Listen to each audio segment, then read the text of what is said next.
क्योंकि अभी मैंने आपको कोई रूल नहीं पढ़ाया, कोई बेसिक रूल जो है, जो न्यू आपको बताए, कोई नई चीज आपको दिखाए, वो नहीं पढ़ाया मैं अभी डिस्कस की। तो अभी रिकॉर्डिंग कीजिए, आप रिकॉर्डिंग स्टार्ट। अब सुनिए बच्चे, सभी लोग ध्यान से देखना भाई, ठीक है।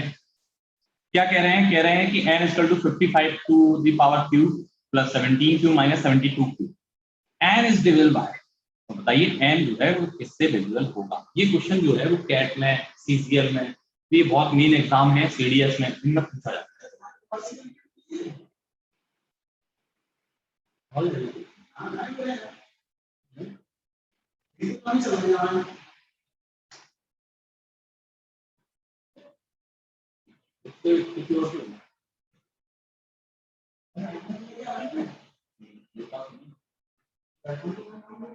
हेलो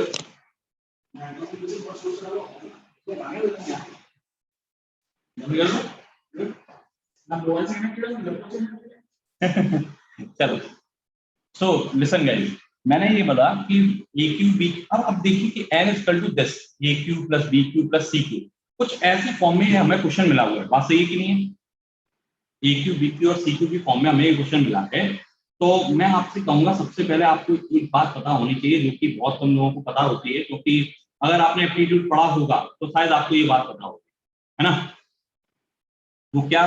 वो ये होती है कि जब भी a plus B plus C का सम 0 होता है, तो A Q plus B Q plus C cube का जो वैल्यू है वो 3abc हो जाता है, इक्वल हो जाता है। If a plus B plus c equal to 0, then a q plus B Q plus C q is equal to 3abc। क्यों? अब ऐसा क्यों होता है उसके बारे में जान लो। क्योंकि A Q plus B Q plus C cube minus 3abc जो होता है, क्या हुआ बच्चे? A Q plus B Q plus C cube minus 3abc जो होता है वो इक्वल होता है किसके? वो इक्वल होता है A plus B plus C, अरे sorry, A plus B plus C bracket में A square plus B square plus C square minus A B minus B C minus C A. अब सुनिए, मैं आपसे ये कह रहा हूं कि A plus B plus C जो है, इसका सम अगर 0 हो गया तो मुझे बताइए, अगर ये 0 हो गया तो पूरी टर्म 0 हो जाएगी, बोलो। तो A Q plus B Q plus C cube बचेगा क्या? वो बचेगा 3abc के इक्वल। यस और नो? तो यही बात मैंने यहाँ लिखी है। अब आप इसी को सिमिलर वे में देखें तो आपको ये क्वेश्चन जब भी देता है, मैं तो कह रहा हूं हमेशा इस फॉर्म में जब भी क्वेश्चन आएगा तो आपको ये रूल लगाना है। क्यों? क्योंकि 55 क्यू प्लस 17 क्यू माइनस 72, तो मैं माइनस 72 क्यू को ऐसे नहीं लिख दूं। तो ए ये हो गया 55, यस। बी क्या हो गया? बी हो गया 17, और सी क्या हो गया? सी हो गया आपका माइनस 72। आप अगर सम करेंगे तो ये 0 आएगा। It means the value of this expression, the value of this expression is equal to the 3 into 55 into 17 into 72। Yes और नो? अब मुझे बताइए कि ये वैल्यू इनमें से किस किस से डिवाइड हो रही है? तो मैं कहूंगा चेक करो भाई, क्या 7 से डिवाइड हो रही है पूरी वैल्यू? तो आप कहेंगे 7 से कोई भी नंबर मल्टीपल नहीं हो रहा है, तो ये आंसर पॉसिबल नहीं है। क्या 17 से हो रहा है? तो आप कहेंगे 17 तो साफ साफ है। क्या 7 है? 7 नहीं है। नाउ 3 से हो रहा है क्या? तो 3 तो है भाई। क्या 13 से हो रहा है? तो 13 का कोई भी मल्टीपल हमारे पास ऑप्शन में नहीं है। Now it's divided by 3 and it is also divided by 17। तो 3 भी है 17 भी है, तो दोनों के दोनों मल्टीपल आपको ऑप्शन में मिल रहे हैं। The correct answer is option D. Am I clear और नॉट? क्या आपको ये बात क्लियर हो गई भाई सभी को? मैंने ये कहा कि जब भी a plus B plus c अगर 0 होता है, then a Q plus B Q plus C q is equal to 3abc होगा हमेशा। ये आप हमेशा याद रखें। क्लियर है?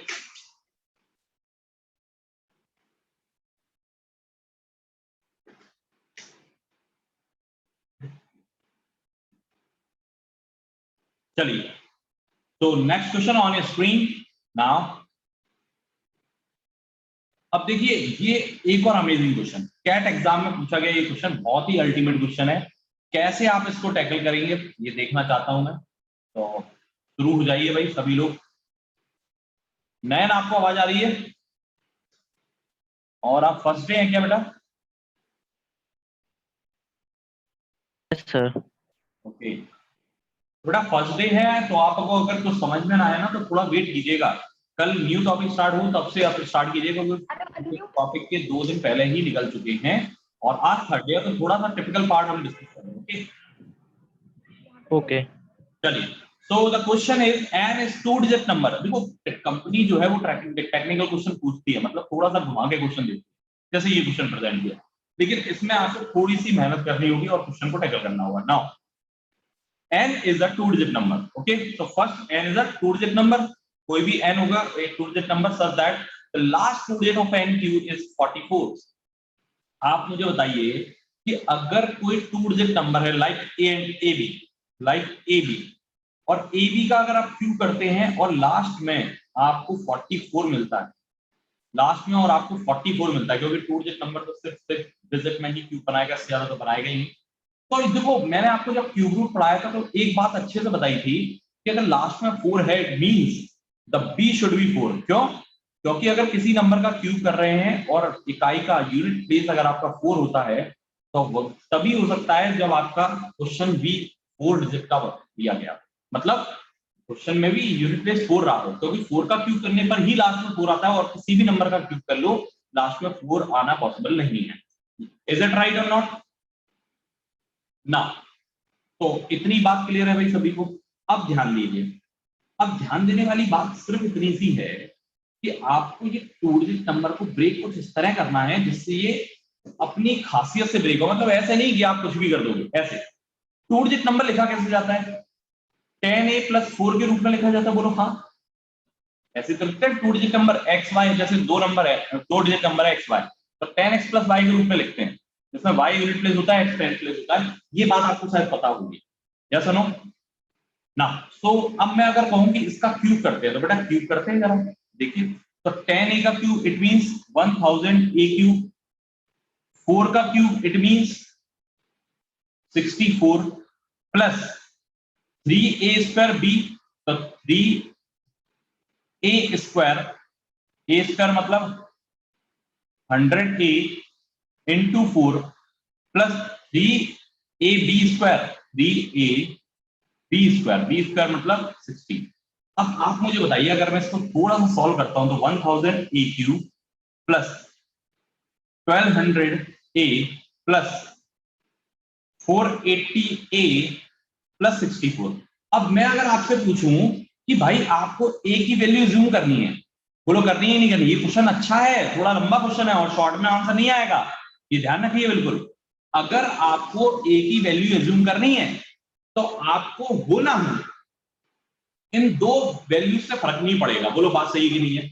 क्यों? क्योंकि मुझे सिर्फ लास्ट के 2 डिजिट पर कॉन्सेंट्रेट करने को कहा गया है कि लास्ट के 2 डिजिट जो है वो आपके 44 होने चाहिए।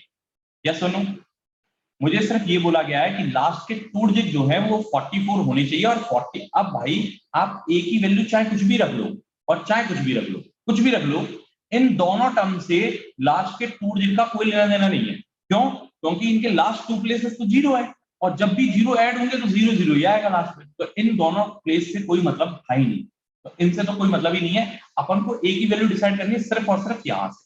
अब आप ये बताइए कि a की वैल्यू इसे क्या रखूं जिससे इन दो टर्म को सम करने पर, इन दो टर्म को सम करने पर मेरा लास्ट का डिजिट 44 आए। तो मैं कहूंगा देखो भाई सबसे पहले 1 रख लो। क्यों? क्योंकि 1 रखने पर ये 80 हो रहा है और ये 64 हो रहा है, क्योंकि 484 से तो मतलब ही नहीं है, लास्ट के 2 डिजिट ही तो देखने हैं। तो लास्ट के 2 डिजिट 44 मैच हो रहे हैं कब? By putting value of a is 1। But अब a अगर 1 आ गया है तो और कौन सी वैल्यू ऐसी पुट की जाए? तो मैं कहूंगा देखो डायरेक्ट तुक्का मारा करो। तुक्का मतलब तुक्का नहीं, कॉमन है, वो एक तरीका है डायरेक्ट वैल्यू पुट करने का कि 5 के डिफरेंस में दूसरी वैल्यू मान लो 6। हमेशा 5 के डिफरेंस में होती है सेम मल्टीपल। अगर आपको किसी नंबर का इकाई का अंक सेम लेना है तो 5 के डिफरेंस में जाओगे। तो मैं कहूंगा देखो 64 तो ये था ही, 480 का 6वां मल्टीपल, तो 80 का 6वां मल्टीपल ले लो तो 8 6 48 तो 480 होगा। हमें उससे मतलब नहीं है, हमें तो सिर्फ इससे मतलब था। और लास्ट के 2 डिजिट 44 हो रहे हैं by putting value of a 6। तो भाई मुझे ये बताओ आपका जो नंबर था वो तो a4 था। अब a4 में आपने एक बार वैल्यू पुट कर ली 14 और एक बार वैल्यू पुट कर ली 64, तो आपका जो टोटल क्या पूछ रहे हैं summative of all the positive values of n, summative of all the possible values of n, 78 is the correct answer. ये क्वेश्चन था बेहतरीन, मतलब it will take time, it will be take time 2 to 3 minute ये आपको examiner देगा इस question को करने के। ऐसा नहीं है एग्जामिनर इतना क्रूर नहीं होता कि 40 सेकंड ही देगा हर क्वेश्चन को करने के, नहीं ऐसा बिल्कुल नहीं। अगर वो ऐसा क्वेश्चन आपसे रिक्वेस्ट कर रहा है और आपसे चाहता है कि वो ऐसा क्वेश्चन आपको सॉल्व कराए तो आपको टाइम देगा इसके लिए, ठीक है।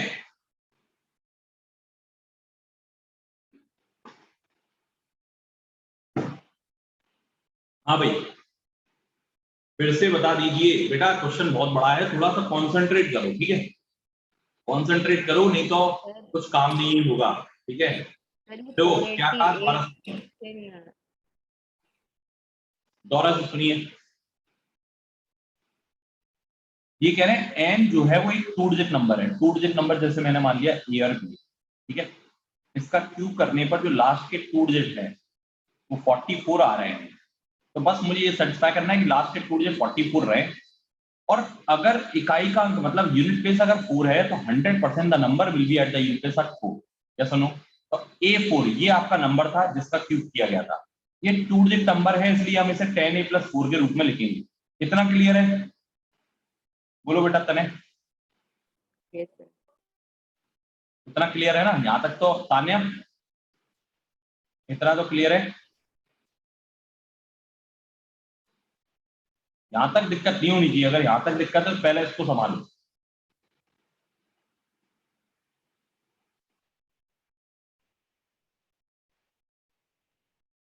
ये मैंने सिंपल स्क्वायर का फॉर्मूला, क्यूब का फॉर्मूला बोला है, a³ + 3a² b + 3ab² + b³। Yes, अब मैंने ये कहा कि देखो b की वैल्यू तो हम पुट कर चुके हैं, अब a की वैल्यू हमें लेट करनी पड़ेगी। अब a की वैल्यू अगर लेट करनी पड़ेगी तो आपको ये सोचना है कि लास्ट के 2 डिजिट 4 बने रहे, बस ऐसी कुछ वैल्यू लेट करोगे। तो मैं कहूंगा इन वैल्यू से और इन वैल्यू से कोई फर्क नहीं पड़ना, क्योंकि इनके लास्ट के 2 डिजिट तो 0 0 है और इनके सम होने से 4 4 पर कोई फर्क नहीं पड़ेगा।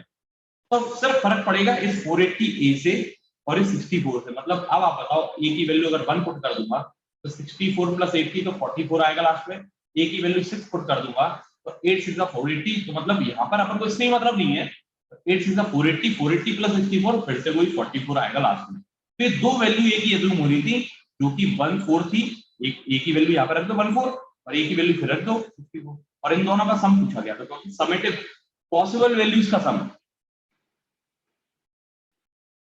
क्लियर हुआ क्या तान्या? yes, चलिए आगे बढ़े। क्वेश्चन अब हल्के नहीं होंगे, थोड़े से दमदार क्वेश्चन होंगे। नाउ ये आपको शायद मैं नोट पुट करा चुका हूं लास्ट क्लास में कि if any digit is repeated 6 times, 12 times, 18 times, 24 times या multiple of 6 times, then the resultant will be divided by 3 7 11 13 21 and 37। Yes और नो? ये करा चुका हूं क्या मैंने ये कहा जब भी कोई सिंगल डिजिट नंबर 3 टाइम्स 7 वो 6 टाइम्स 12 टाइम्स yes, या 24 टाइम्स या 6 के मल्टीपल कितने भी टाइम रिपीट होता है तो वो नंबर 3 से 7 से 11 से 13 से 17 21 से 37 से डिवाइड होगा ही होगा। यस और नो?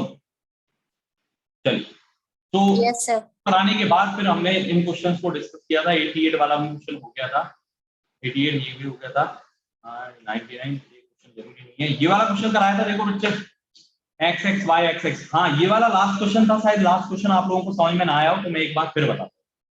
क्या कह रहे हैं? x x y x x form की कितनी 5 अंकीय संख्याएं जो 33 से विभाज्य हुई? How many 5 digit number of the form of x x y y x x y x x x x y x x are divisible by 33, are divisible by 33।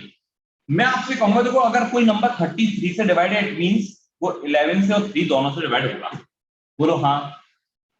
और 11 से divide होने के लिए मैंने आपको ये बोला था x - x 0, x - y तो ये, और यहां पर 0 लगा के तो 0 - x। तो मैंने कहा था जब इन सभी का सम 11 का मल्टीपल होगा, 11 का मल्टीपल होगा तभी काम आगे बढ़ेगा। तो आप मुझे बताइए अगर इनका सबका सम करता हूं तो x और -x तो कट जाएगा, तो -y की वैल्यू यहाँ पर मल्टीपल ऑफ 11 होनी चाहिए, तो y की वैल्यू क्या होगी? 100% इट विल बी 0। तभी तो वो 11 से डिवाइड होगी। ये बात पता है कि नहीं पता है सभी को, ये बताओ पहले। हाँ भाई रजाक, सुनील रजाक, ये बात पता है ना? Yes sir. हाँ। यस तो सर। Yes sir. अब हमने ये कहा कि x x y जो है वो 0 है, x x। अब आप ये कह रहे हो कि ये नंबर 3 से डिवाइड है, तो मैं कहूंगा ये 4x। अब सभी अंकों का योग मतलब sum of the digit of any number is divisible by 3, then the whole number will be divisible by 3। तो 4x भी 3 से डिवाइड होना चाहिए बेटा। अभी तो 4x 3 से डिवाइड नहीं है, तो इसे या तो 3 का मल्टीपल होना चाहिए, 6 का या 9 का होना चाहिए, तब ये डिवाइड होगा। अदरवाइज इट मींस क्योंकि 4 के 12, 4 3 24, 4 9 36, तो ये 3 के मल्टीपल में होंगे सारे। इट मींस x की वैल्यू आप 3 3 0 3 3 रख सकते हैं, 6 6 0 6 6 रख सकते हैं, और 9 9 0 9 9 रख सकते हैं। तो 3 values are possible for this expression, for this form, to make the divisibility of 33। Yes और नो? भाई देख लो, अब तुम्हारे हवाले बटन साथियों, समझ रहे हो किस लेवल पे बात पहुंच गई, मतलब कहां से स्टार्ट किया था और कहां तक पहुंच गए ये देखो। लेवल इसी तरीके का आता है आपके एग्जाम, बिल्कुल निश्चिंत रहो। वो बच्चों वाले क्वेश्चन नहीं किए जाएंगे आपसे ना, बच्चों वाले किए भी जाएंगे तो मैंने आपको वो भी बता रखे हैं। अब देखिए ये क्वेश्चन आपसे फिर से पूछा गया, तो आप इस क्वेश्चन का जवाब यूं दे सकते हैं, बस देखकर जल्दी से दे दीजिए। अगर आपने लास्ट प्रीवियस क्लासेस ली हैं कुछ, तो आपको मतलब लास्ट वाली क्लास भी अगर आपने ली है तो ये क्वेश्चन यूं ही कर दोगे।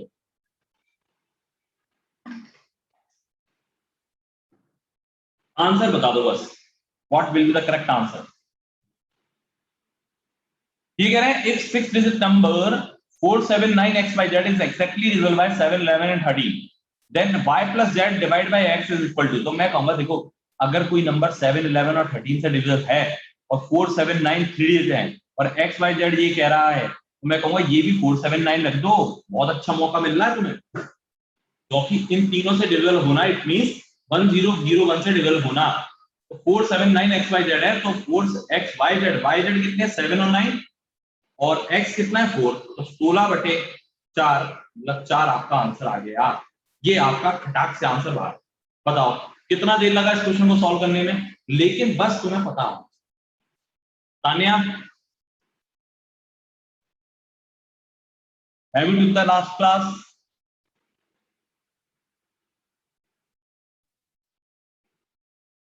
चलिए, आप में से कितने लोगों का रजिस्ट्रेशन हो चुका है, मतलब कितने लोग ऐसे हैं जो रजिस्टर्ड हो चुके हैं, फीस सबमिट कर चुके हैं? तान्या तो कर चुकी है शायद, है ना? कमेंट में बता दीजिए।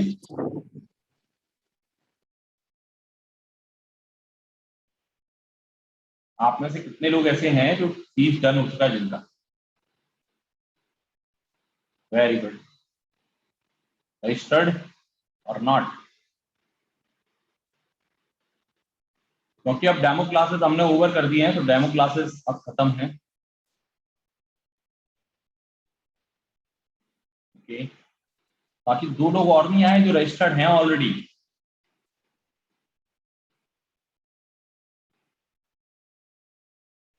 अमिताभ मिस्टर अमिताभ भी हैं जो रजिस्टर्ड हो चुके हैं, बट अभी क्लास में नहीं है 2 दिन से। चलिए तो बात शुरू करते हैं यहाँ से। Very good. 15 ना 6 डिजिट नंबर, बड़ी 6 डिजिट नंबर, आप देखो ध्यान से। आप फंस गए, अब फंस गए। पता है कैसे फंस गए? लेकिन तुम्हें अगर रूल याद होगा ना तुरंत कर दोगे। A 6-digit number 474747 is exactly 3 7 13 and 37। देखो जैसे ही 37 आया, मेरे मन के अंदर ख्याल आने लगा कि 10101 जरूर आएगा। बोलो हाँ। तो बस अब ये x 7 है, y भी 7 है, तो 7 + 7 = 14। यस और नो? याद आई कि नहीं आई ये बताओ। तो सारे देखो क्वेश्चन कितने बेहतरीन है और सेम रूट पर पूछे जा रहे हैं बार बार। अब इससे सस्ता, इससे अच्छा क्या पढ़ा दिया बताओ? इससे आसान कैसे पढ़ा सकते हैं, है नहीं?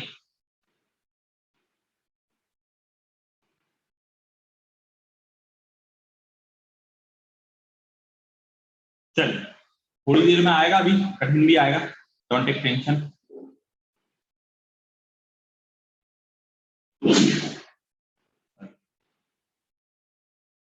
Done. Now next question on screen, और ये थोड़ा सा अलग है आपके सामने, क्योंकि 3, 7, 11 पर नहीं है, 7, 11, 13 पर नहीं है बच्चे, ये है 3, 7 और 13 पर।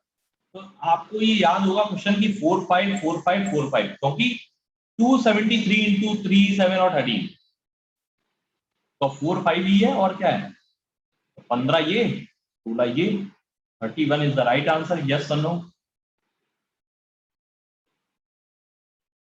तो करता हूं भाई, इस क्वेश्चन को चेंज करता हूं मैं, क्योंकि एक रिदम पे आप बहुत क्वेश्चन कर लिए, लेकिन आप देखो कि कितने सारे क्वेश्चन ये बने हुए हैं एग्जाम में बने। ना, the question is change now, question is change now. आप अगर चाहें तो ऑप्शन भी ले सकते हैं, मैं आपको ऑप्शन भी दे सकता हूं भाई, if you want then I can give you option also. पढ़ के देखिए, पहले क्वेश्चन पढ़ के देखिए बच्चे। अब आप कहोगे सर ये तो चीटिंग हो गई। चीटिंग क्या हो गई? सर आपने पढ़ाया 7, 11 और 13 का, और आप पूछ रहे हो 3, 7 और 11 का। ये ऐसा तो कुछ आपने नहीं पढ़ाया, क्योंकि आपने पढ़ाया तो 3, 7, 13 पढ़ाया। सही बात है कि नहीं है? आपने 7, 11, 13 पढ़ाया, 3, 7, 13 पढ़ाया, 37 पढ़ाया, लेकिन ये 3, 7, 11 तो नहीं पढ़ाया। लेकिन बच्चे मैं ये जरूर कहना चाहूंगा कि अगर आपने 7, 11 और 13 का रूल पढ़ा है, और आपने अगर ये पढ़ा है, और आपने अगर ये पढ़ा है कि 3 पेयरों का डिफरेंस अगर 7, 11, 13 से डिवाइड होगा तो whole number will be divide by 7, 11, 13। या सुनो, तो मैं कहूंगा भाई इसमें 7 और 11 तो है ही ना, तो तुम बस बनी रहने दो 218 7xy, बस इसको पकड़ो और 7, 11 पर सेटिस्फाई कर लो इस क्वेश्चन को, क्योंकि 13 को भाड़ में जान दो, 13 का क्या मतलब, पहले 7, 11 को सेटिस्फाई करें। तो आप कहोगे कि 218 और 7xy, 7xy बड़ा नंबर होगा, 218 को जब इससे में से सब्ट्रैक्ट करेंगे तो वो नंबर 7 और 11 का मल्टीपल जरूर होना चाहिए। बोलो बात मानते हो कि नहीं? वो नंबर 7 और 11 का मल्टीपल जरूर होना चाहिए, क्योंकि वो तीनों से नंबर से डिविजल है, तो 7 11 से भी डिविजल होगा, और 7 11 से डिविजल होगा तो 77 से डिविजल जरूर होगा। इसका मतलब तो 7 और 11 मतलब 77 का मल्टीपल होना ही चाहिए। बोलो हाँ। तो मैं आपसे सिर्फ ये कहूंगा, ऐसे क्वेश्चन को देखो ऐसे टैकल करते हैं यू 70 से, आप ये बताओ 7 में से अगर 2 है तो करीब करीब 5 के पास आंसर आना है। तो बच्चे 77 का ऐसा कौन सा मल्टीपल है जो 500 के पास आके टपकता है? तो आप कहेंगे 77 into 7 जा, बोलो 7 7 जा 49, 7 7 जा 49 और 539 ये आ जाएगा। अब मुझे बताओ, अगर मैं यहाँ पर 539 लिख दूं, अगर मैं यहाँ पर 539 लिख दूं तो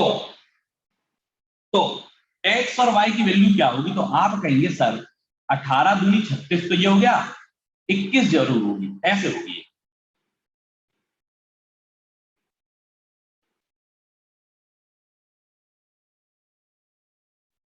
नहीं सॉरी सॉरी सॉरी, मैं माय लगा मैं कह रहा हूं ये 9 और 8 और 16 17 7 5 7 ये होगी भाई, ये देखो 757 होगी। अब तुम कहोगे कि सर आपने 7 में मल्टीपल क्यों लिया, कोई 4 का मल्टीपल है, वो 6 का मल्टीपल, 8 का मल्टीपल कैसे ले सकते? तो मैं कहूंगा देखो आप इतना कॉमन सेंस तो रखते हैं कि अगर 539 में एक मल्टीपल और ज्यादा लेता तो वो मेरी 600 क्रॉस कर जाती वैल्यू करती, जबकि 7 - 2 तो 500 के अंडर में रहेगा। दूसरा, आप कह लो चलो फिर 6 का मल्टीपल क्यों नहीं लिया, तो 742 462 आता।